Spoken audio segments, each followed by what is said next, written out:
welcome to our conversation today. Now, me and China are actually going to have a conversation about how to approach spirits and gods. You can't approach them just with wanting something off the bat. This is the mistake that most people make. They approach them with this desire in their heart instead of approaching them with the actual desire to have a relationship. You don't approach somebody in the real world with human beings hoping for something in return right off the bat. You don't say, hey, nice to meet you. I want this, because obviously you're not going to get what you want. But even if you have a desire in your heart and you approach a spirit or a god, you wait a long time before you pose that desire and expect it to be fulfilled. You need to build a relationship with a spirit or god, because if you don't, then they're not going to feel you're sincere. But even if you have this overarching desire for something fulfilled in your life, you have to step away from that desire and approach the spirit or God from a place of complete and utter honesty, complete and utter commitment. And if you don't, if you have that constant hang up of you wanting this in return, then the spirit or God is not going to talk to you. You have to be able to strip away what you desire, and then you have to approach them as a primordial innocent being, I guess you could say. If you don't, then nothing's going to be fulfilled. But you'll find that if you approach them from that stance, you'll find that over time you might not even have the same wish. You might not even want the same thing fulfilled. And then when you don't want that, it's like you fulfilled the wish. You just kind of scraped it from the board. It's not even a part of you anymore. So there's either waiting for that wish to be fulfilled, or that wish not even existing after you make that connection. China, do you have anything to say about what I've briefly talked about as far as approaching spirits or gods? Because I know you have your own, and you've had just as much experience as myself.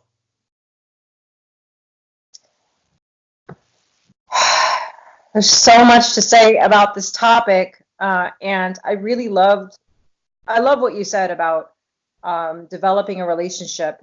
I've found that sometimes people can do a spell or a ritual asking for certain things, and they may have some results, or they may come to the spirit and they may have some results. What we're talking about, and what I think we're talking about, right? Correct me if I'm wrong here, is really developing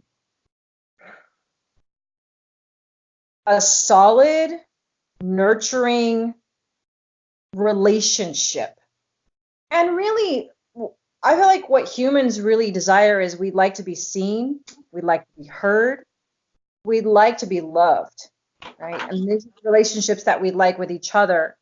And so just think of, I think of it as in terms of how would I like to be approached? How would I like to be? And I was talking to you earlier about, being a bank. So for everybody watching, hello. It's great to have you guys here. You're a bank. You're the bank of whatever your name is, right? And people can't just walk into your bank and expect to make a withdrawal, right? They have to deposit. They have to build up a line of credit.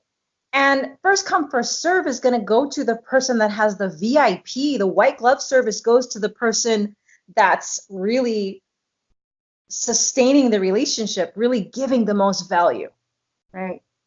So for me, I will just give things as it's a relationship to me. It could be months, it could be years before I actually really get to the point of, hey, I require this and this and this, and can you help me with this and this and this? And especially when I don't know the spirit, I'm definitely not going to approach them that way. It's just, I feel like it's common sense, it's astral, it's spiritual common sense. But yeah, I work with Kloniek, and I see quite a few people will approach him like an ATM, because if you look him up on Wikipedia, he is a guardian of Astral Bank Vault, and can bring people wealth. He works through electronic transactions. He can manipulate things like that. And he can also bring clients, and he also works with health. And so some people I used to, when I did the channeling video that I put up for him, I would get people messaging me like, yo, let me get at Kloniek, or I need this, or I need that. And I would just that's not that's just not how it works. You bring the candles, you find out, you research what they like. I would just do hours and hours of research before I would even think to contact one of them. You find out what they like. What do they like to drink? What do they smoke? Like, if I was finding out about Hunter, it's like, I know that you like wood carvings. I know that you go to art school. I know that you work with Papa Legba and Kali, and you like, maybe there's a certain brand of cigarettes that you like. Like, I would find out all of this about you first, which is actually what I did. And then I contacted. Yeah.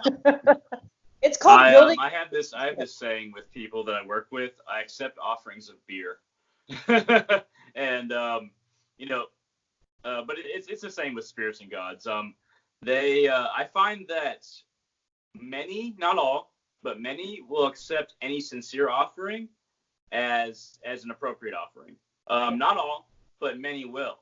If you offer anything complete with your heart and soul into it, and it's not about you trying to appease, it's not about you trying to pander to that spirit or God, it's more about, I humbly offer you this, then you're way more likely to get a reception and a connection to that God or spirit.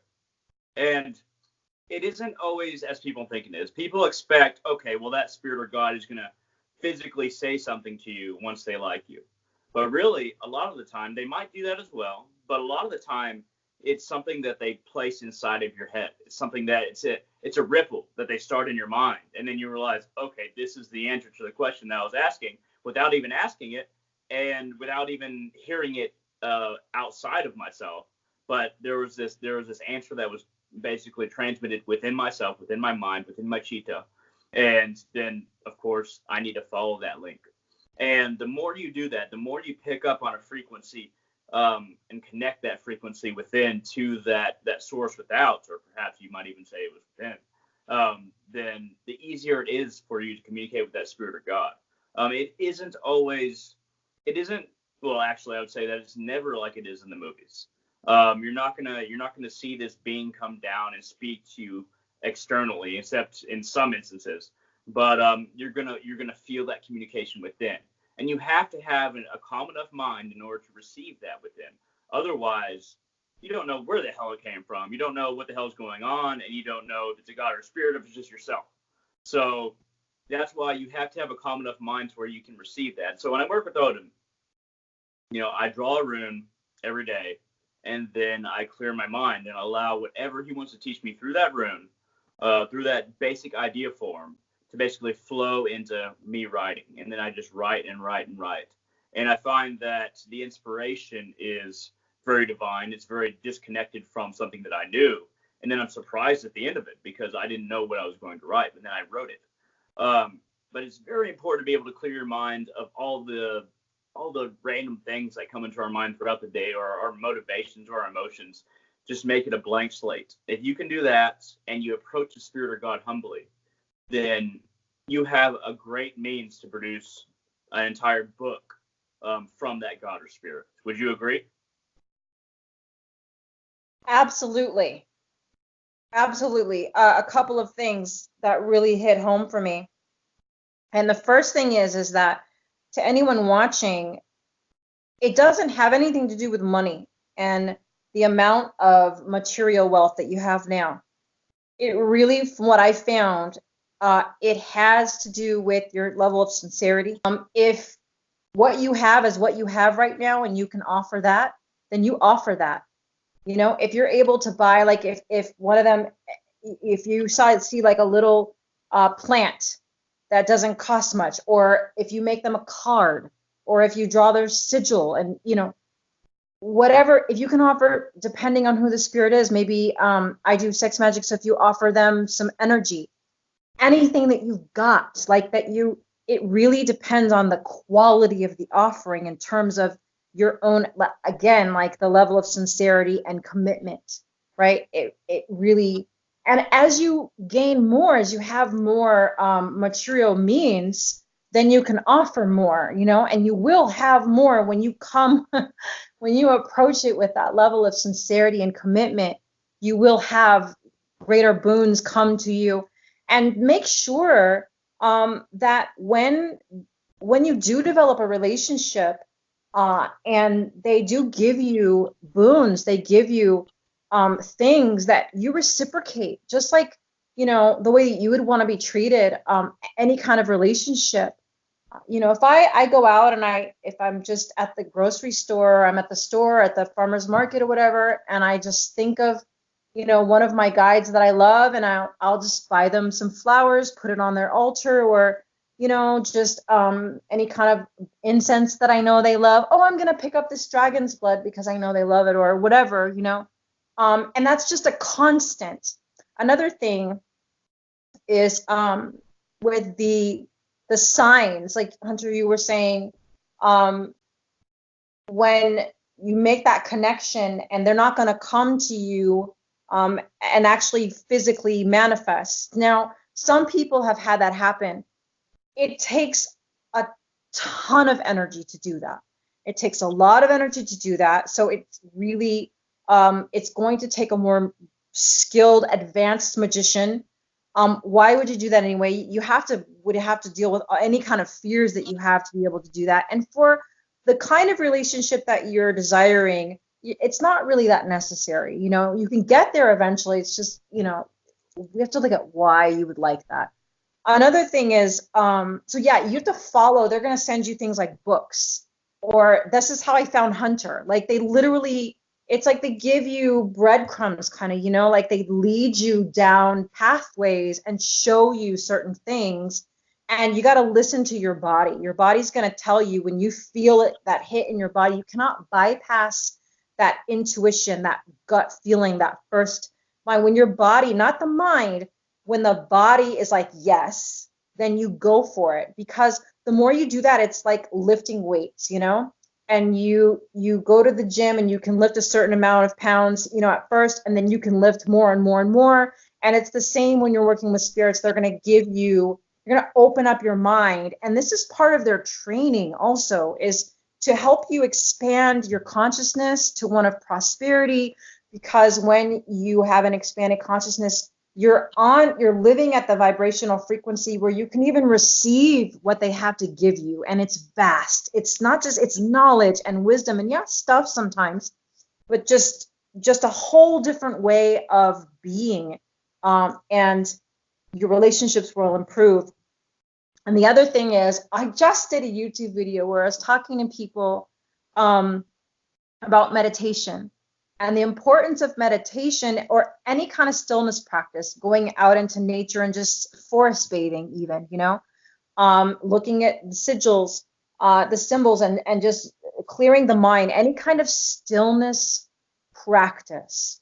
The mind is a tool.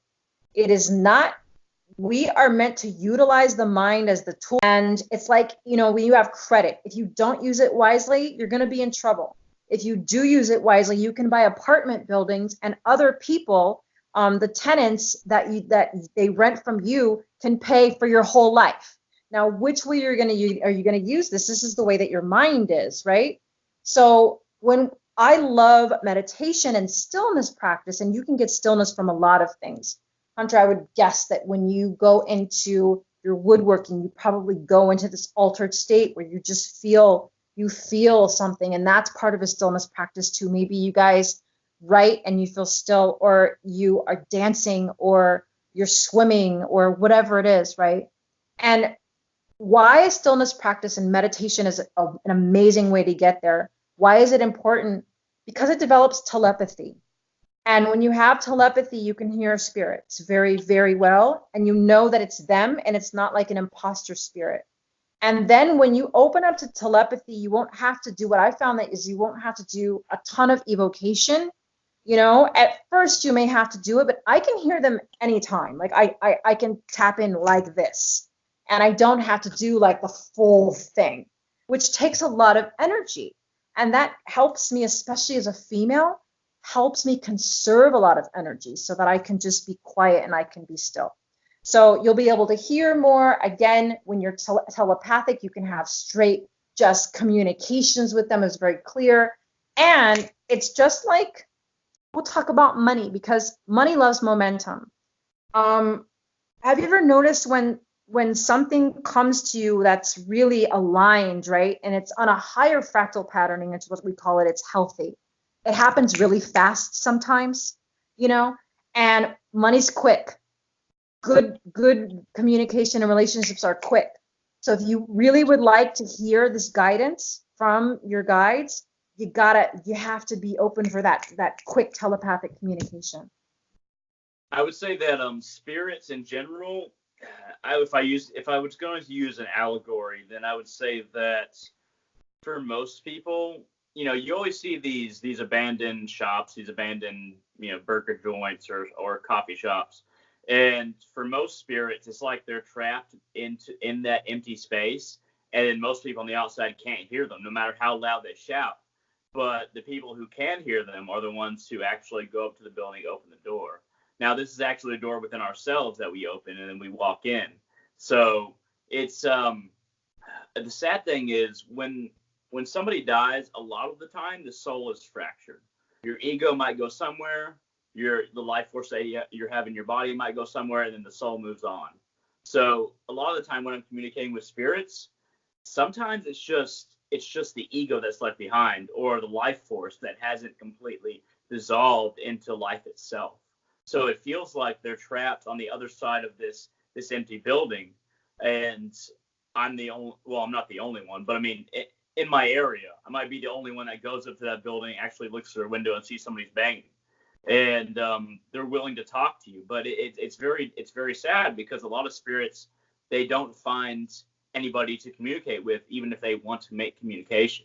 And we have to realize that spirits who have passed they still have that need, no matter what part of themselves is left. And then if you're able to communicate with those spirits, they're able to communicate what they need to communicate, and then it's easier for them to merge back into the grander consciousness that they want to merge back into.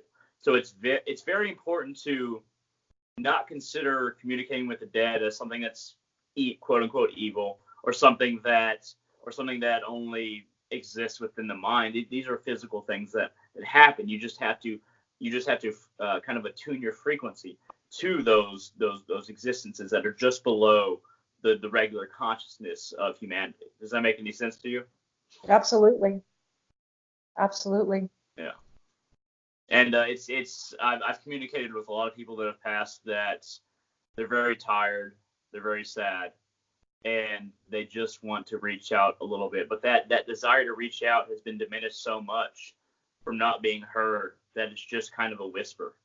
And once that whisper is acknowledged, once it's communicated with, then that person, that whatever piece of that person is left, can pass on.